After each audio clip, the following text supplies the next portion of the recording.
I was scrolling through a series of niche sociology forums recently when I stumbled upon a theory that felt less like a scientific paper and more like the blueprint for a historical epic. It didn't start with data points or population clusters. Instead, it asked me to imagine a specific kind of man. He has the massive shoulder width of a prehistoric hunter, the deep vocal resonance that commands a boardroom, and the singular cold focus of a high-level assassin. But there is one defining trait that sets him apart. He has absolutely no interest in women. The author called this the hypermasculine gay executive hypothesis. According to this view, the most powerful institutions in human history, from the hyper-violent Spartan phalanx to the silent celibate corridors of the Vatican, and even the modern tech monopolies of Silicon Valley, weren't built by average men. They were built by a very specific evolutionary byproduct. The argument is that ancient polygyny, where one dominant male took all the wives, accidentally produced a lineage of supersons who inherited all their father's aggression and dominance, but none of his reproductive distractions. It's a seductive narrative. It paints the same-sex attracted male, not as a marginalized figure, but as the tournament male, freed from the burden of family, a silent driver of civilization who has been hiding in plain sight for millennia. It's the kind of story that makes you look at a CEO or a monk and think you've finally seen the hidden code of human nature.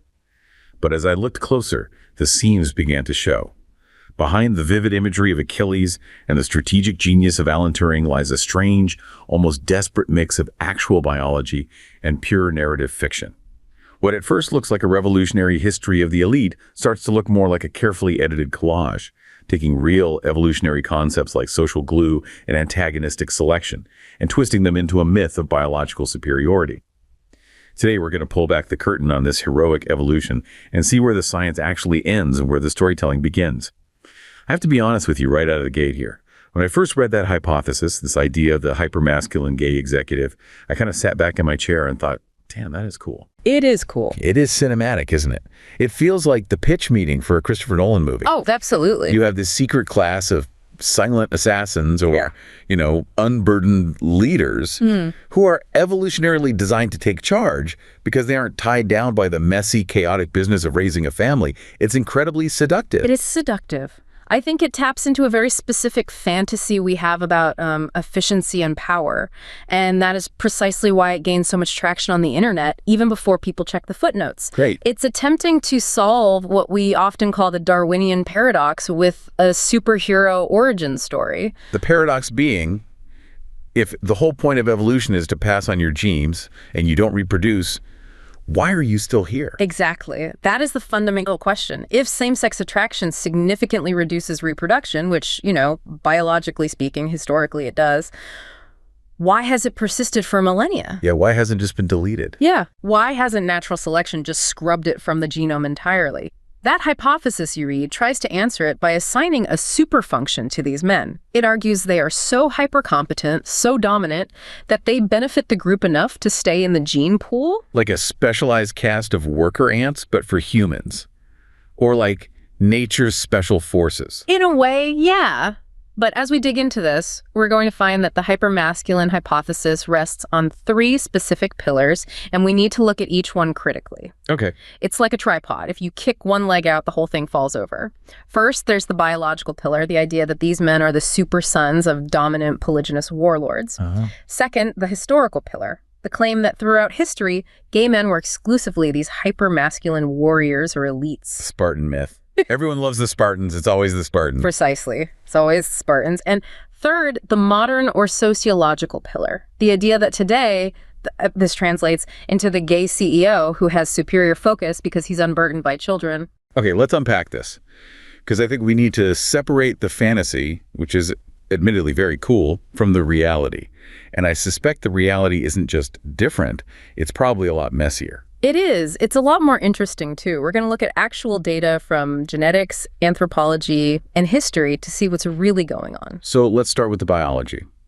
The theory claims that in ancient times, warlords who hoarded all the women polygyny accidentally created these super sons. Right. That's the core of the biological claim. I heard a story once about a lineage in a remote historical corner of the Mediterranean, where a mother of 7 sons watched her youngest, Belian, with a mix of confusion and reverence. In their culture, which leaned heavily into the prestige of large families, Elian was an anomaly. He showed no interest in the marriage contracts being drawn for his brothers. Instead of the hypermasculine warrior phenotype often theorized in old texts, Elian was a quiet administrator of the village's grain stores. His sisters, interestingly, were the most fertile in the region, their children thriving because Elian used his singular focus and lack of direct heirs to manage the clan's resources with surgical precision. I found myself thinking about this as I researched the gay CEO hypothesis. There's this seductive idea that a lack of family distractions creates a high-capacity elite. As a content creator, I see the logic, but it feels a bit cold, doesn't it? It frames a human life as a biological trade-off. While the data suggests these genetic markers persist because the female relatives are superproducers, I can't help but feel for Elian, whose worth was measured by how much his sacrifice boosted the family's bottom line. It's a perspective that validates his existence through utility rather than identity, which is a tension we still haven't quite resolved in modern DEI discussions. That story of Elian really sticks with me because it feels so much closer to reality than the warrior king myth.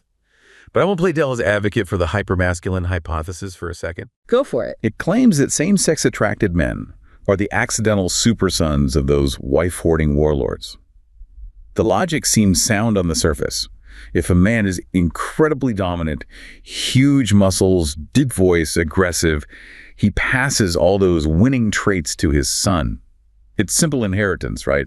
Like father, like son. It sounds plausible. The theory posits that the son inherits the hardware of the tournament-winning father, the aggression, the size, the dominance, but misses the software for female attraction. The operating system has a glitch. A glitch, exactly. He becomes a tournament male with nowhere to direct that reproductive energy, so he directs it into leadership or war. Right, so you get all the testosterone-fueled ambition, but none of the distraction of trying to woo a mate. It's like a biological hack. It is a compelling narrative. I mean, it's very clean. But here's the problem. When we actually look at the genetic modeling, specifically regarding how these traits are inherited, the arrow points in a completely different direction. Oh. It's not about the father's dominance. The data strongly suggests it's about the mother's fertility. Wait, hang on. So the hypermasculine warlord theory falls apart right at the source. It's not the warlord dad, it's the mom. It appears so. And this gets us into a really fascinating area of evolutionary biology. This brings us to a concept called sexually antagonistic selection. That sounds aggressive, Yeah. like a marital dispute in genetic form. It basically is. It means there's a genetic tug of war between the sexes. To understand this, we have to look at the math of survival. Evolution is a numbers game, but it's a ruthless one. Okay, I'm picturing a ledger, credits and debits. Exactly. In the debit column, you have a son who, in this hypothesis, isn't reproducing. That is a massive genetic debit. Huge. Minus 100% of his direct lineage. In a vacuum, nature should bankrupt that gene line immediately. Right, the account goes to zero. Yeah. End of story. The gene dies with him. But there was a landmark study by Kempirius Yanni and his team back in 2008 that looked at the credit column. They analyzed the family trees of hundreds of men, and they found something incredible. What'd they find? The mothers of homosexual men and their maternal aunts had significantly higher fecundity. Fecundity meaning. They had more babies. Yeah. Significantly more than the maternal relatives of heterosexual men. Wow. So the women in these families are super producers? Exactly. And importantly, this effect was found on the maternal line, the mother's side of the family, which suggests the genetic factors are likely X-linked. Passed down through the mother. Passed down through the mother. So this changes everything. Okay, so let me try to get this straight. The trade-off isn't strong warrior son versus gay son. The trade-off is between the sexes. Correct. Imagine nature is a hedge fund manager. It has a portfolio of different assets. Okay. The hypothesis is that there are certain genetic factors, let's call them factor X, that are highly beneficial for women. If a woman carries these genes, she is more fertile, perhaps has fewer complications in pregnancy, or is just generally more reproductively successful. She has more kids. That's a huge win for the hedge fund. Massive returns. But if those same genetic factors are passed to a son, they might reduce his reproductive success by influencing his sexual orientation toward the same sex. So nature is hedging its bets. It accepts a loss in one asset class, the son, because the gains in the other asset class, the daughter or the mother, are astronomical. Precisely. It's a mathematical balancing act. The gene persists in the population not because the gay son is a secret assassin leading the tribe, but because his sister or his mother is producing so many offspring that it compensates for his lack of reproduction. That completely flips the script. It turns it on its head. So that brings us back to a lion in the story. He wasn't a warrior byproduct. He was part of a genetic equation that made his sisters super producers. Yes, and this is where the hypermasculine theory really falls apart. It assumes the value of the gay male is in his own individual hyperperformance. But the biological reality is that the genetic value is held in the female relatives. It's a family-level trait, not an individual one. It shifts the view of same-sex attraction from a flaw in the individual to a feature of the family unit's overall reproductive strategy. That makes the silent assassin narrative feel a bit like a comic book. But here's where it gets really interesting for me. I was reading this other study by Zeech from 2021. This is a massive one, right? UK Biobank data. Yes, huge data sets. We're talking hundreds of thousands of people. This is big data genetics. It's a game changer. And they found something about mating advantage in heterosexuals, this concept of antagonistic pleiotropy. This is a mouthful, I know, but it's a crucial concept. Well, break it down for me. Okay, pleiotropy means one gene influences multiple, seemingly unrelated traits. Antagonistic means those effects might push in opposite directions regarding fitness. Okay, give me an analogy. Think of a sound mixing board, with all the sliders and knobs. Sure. Imagine there's a slider labeled social risk-taking or openness to experience. Zeech and his colleagues found that the genetic variants associated with same-sex behavior, and remember, there isn't one gay gene, there are thousands of tiny genetic markers. These same variants are associated with having more opposite-sex partners in heterosexual people. Wait, hang on, say that again. So the same genes that might make one person gay might make their straight sibling a player. In a manner of speaking, yes. The study suggests that these genes aren't coding for sexual orientation in a vacuum. They are likely coding for personality traits. Like risk-taking and openness. Exactly. Traits like risk-taking, openness to new experience, a drive for social connection. So if you push that slider up. If you turn up the slider for risk-taking and openness in a heterosexual male, that might manifest as someone who pursues more partners, takes more social risks, and ultimately has more offspring. That's a huge evolutionary advantage. A mating advantage. Exactly.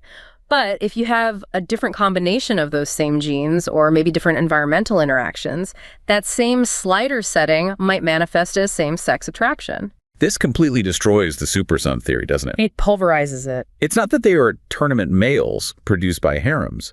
It's that the genes promoting social risk-taking and mating success are just widely distributed across the population. Yes. It's not a special warrior caste. It's a byproduct of a generalized mating advantage that exists across the whole population. So it's a feature, not a bug. It's just a different expression of the same feature. The hypermasculine hypothesis tries to isolate gay men as this separate elite species.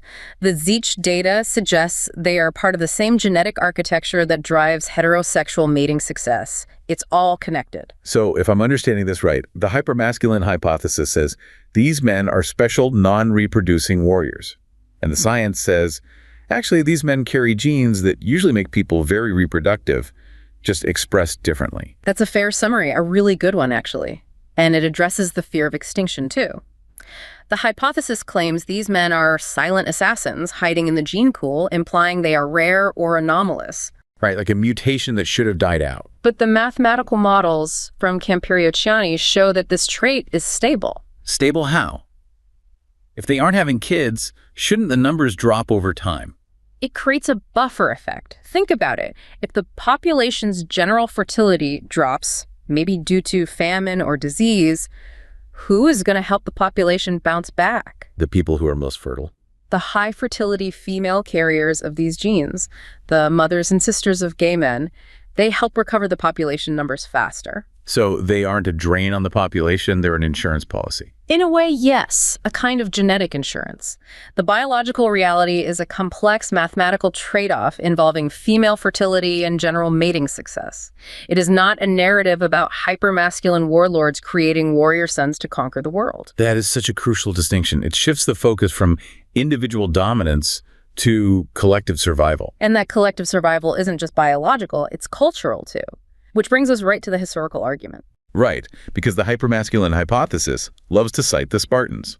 Achilles, Alexander the Great. It paints this picture that historically, gay men were always these buff, mass-murdering elites who were shipped off to war because they didn't fit in and out. Which is a very selective reading of history. It's cherry-picking of the highest order. I mean, I get why people latch onto it. The Sacred Band of Thebes, a literal army of lovers, is a very cool historical fact. But does that represent everyone? No, it represents a specific military unit in a specific city-state at a specific time.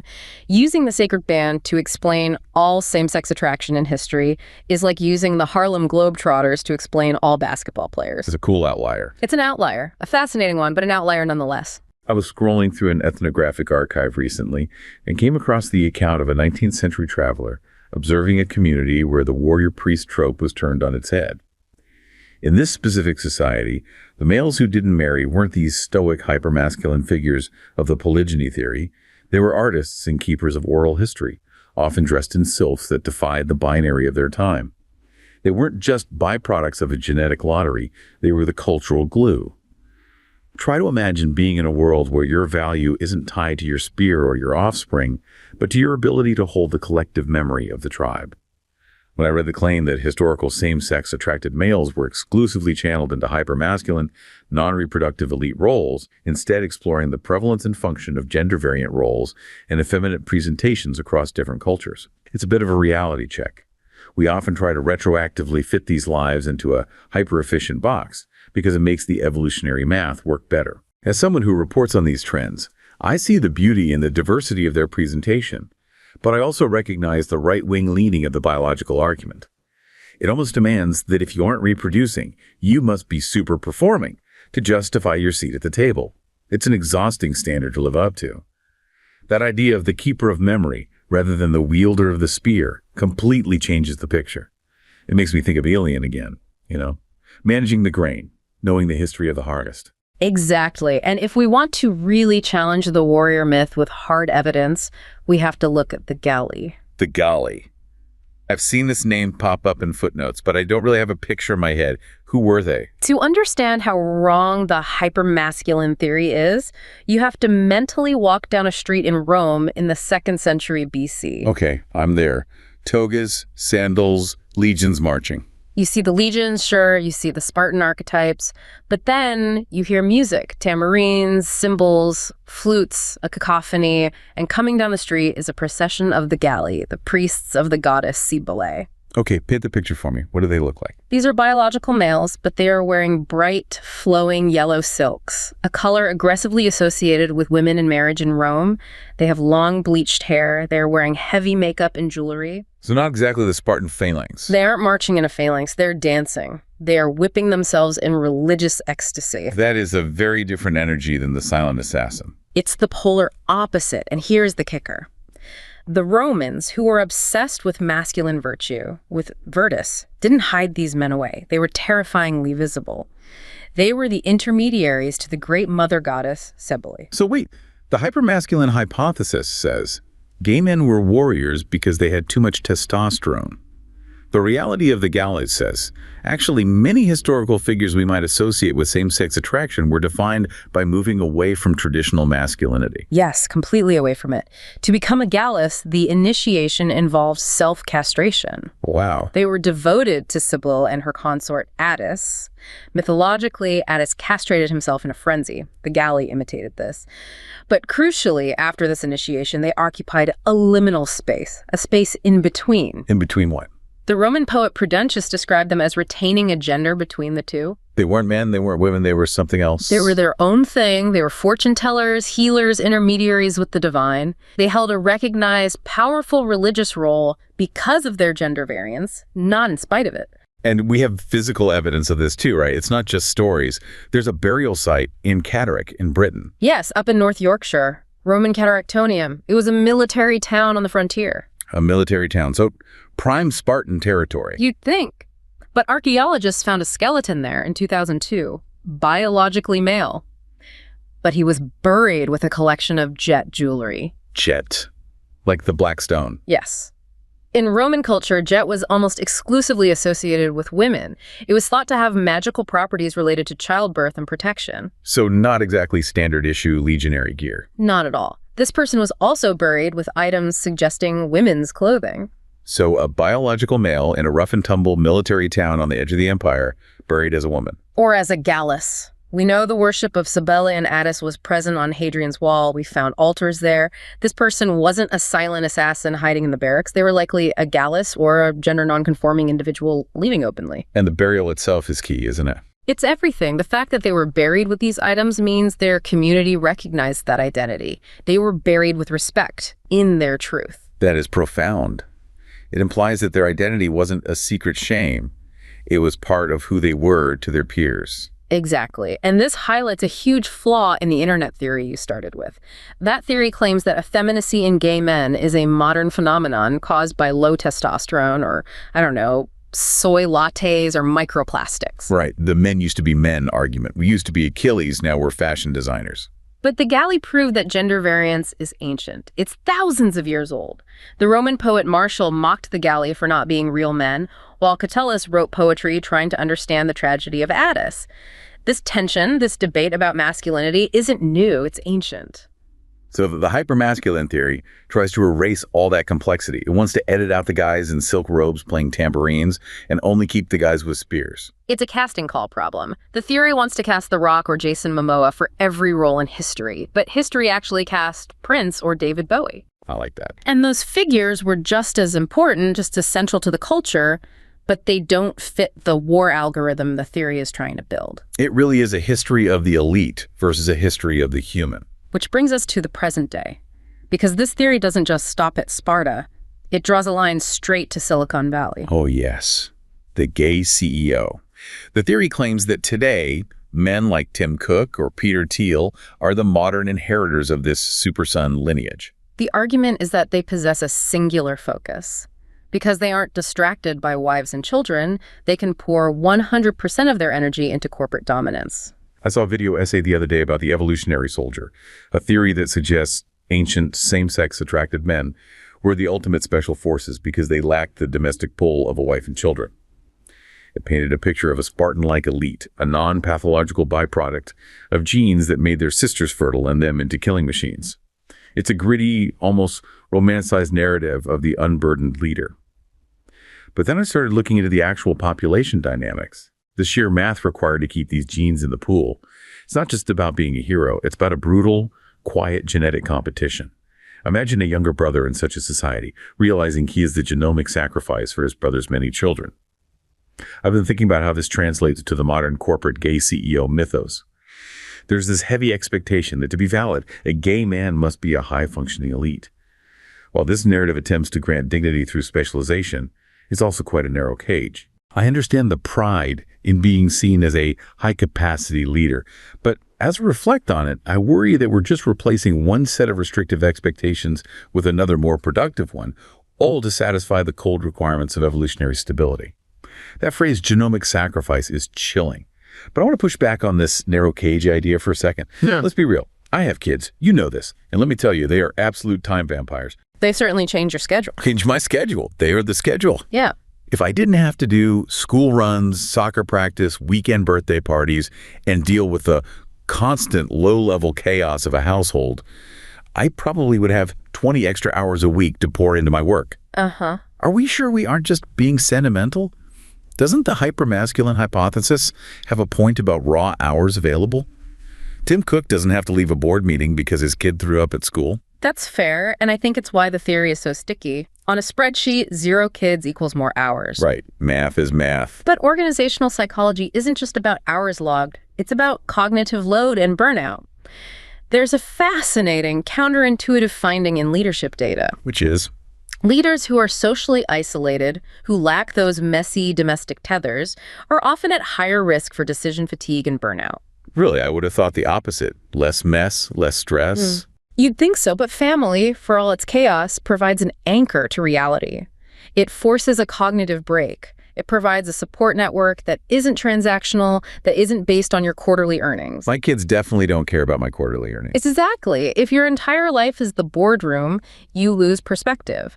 The unburdened CEO might actually become the unmoored CEO. So the no distraction argument frames them as robots. Unit 734, unburdened by offspring, commencing corporate takeover. Yeah. But in reality, they're humans who might just be lonely. Or just human. And it ignores the immense competence required to navigate those spaces as a gay man. Especially for the generation of Tim Cook or Peter Thiel, they climbed corporate ladders that were historically quite hostile. That's a huge point. So their success might not be because they didn't have kids. It might be because they had to be twice as good to get half as far. That's the model minority myth applied to sexual orientation. This theory tries to attribute their success to a genetic superpower, the lack of distraction, rather than acknowledging the resilience, intelligence, and adaptability required to survive in a heteronormative system. The theory also mentions the Catholic Church. It claims the church was the natural territory for these men, a haven for the productive elite who didn't want families. This is another correlation-causation error. The theory says biology drove them to the church. I have no sex drive for women, so I will be a monk. But history suggests it was exclusion that drove them there. Exclusion from what? From dynastic marriage. In medieval and Renaissance Europe, power was consolidated through marriage alliances. Yeah. If you were a man who, for whatever reason, desire or temperament, was not going to participate in that marriage market, where could you go to have a life of status and influence? The monastery. It was the only game in town. It was the only institution that offered intellectual engagement, social status, and security without the requirement of producing heirs. It wasn't that they were biologically designed for the priesthood. It was that the church offered a viable path for their specific skill set and identity in a world that offered few others. So it's an adaptation to social constraints, not a biological destiny.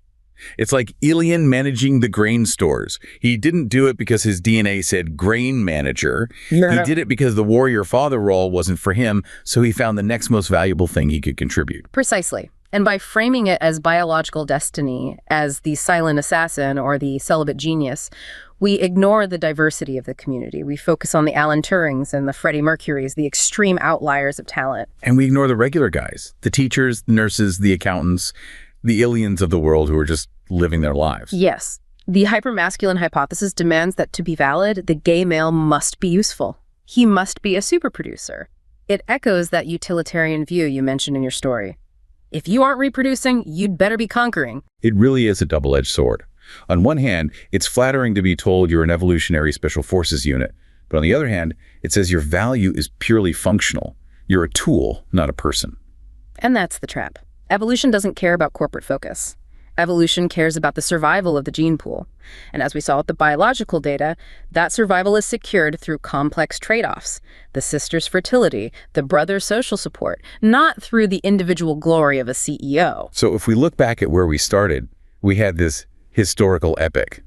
The warlord, the super son, the Spartan, the CEO. It's a great story. It is. It's a fantastic story, but the science tells a more grounded and, frankly, a more human story. Let's recap the reality check then, one last time for everyone. First, biology. It's not about super sons of warlords. It's about a complex genetic dance called antagonistic pleiotropy. The genes that create mating advantages like risk-taking and openness in straight people are the same genes that, in different combinations, can lead to same-sex attraction. And the cost of not reproducing is balanced by the superfertility of female relatives. Right. It's a portfolio strategy, not a super soldier program. Second, history. It's not just Spartans. It's the Gali, the priests in silk and makeup, the gender-variant individuals who played crucial spiritual roles. The hyper-masculine theory tries to erase them because they don't fit the warrior narrative, but the archaeological record, like the burial at Catterick, proves they were there and they were valued. And third, modern society. The gay CEO isn't a biological machine unburdened by distraction. He's an individual navigating a complex social web. Attributing his success solely to lack of kids devalues his actual skills and ignores the systemic barriers he overcame. It seems like the hypermasculine hypothesis tries to sell us a version of history where value is determined by how much you conquer or how much you produce. It tries to redeem the non-reproductive male by making him a superworker. But looking at the Gali, or the Sisters of Elian, or the modern fight for identity, perhaps the real hidden code isn't about productivity at all. Perhaps the persistence of these traits is nature's way of ensuring that human connection, whether it builds a family, a temple, or a community, remains more diverse and more resilient than a simple tournament for the crown. It reminds us that evolution isn't just a straight line to the strongest warrior. Sometimes the most enduring strategies are the ones that weave the social fabric together in ways we are only just beginning to understand.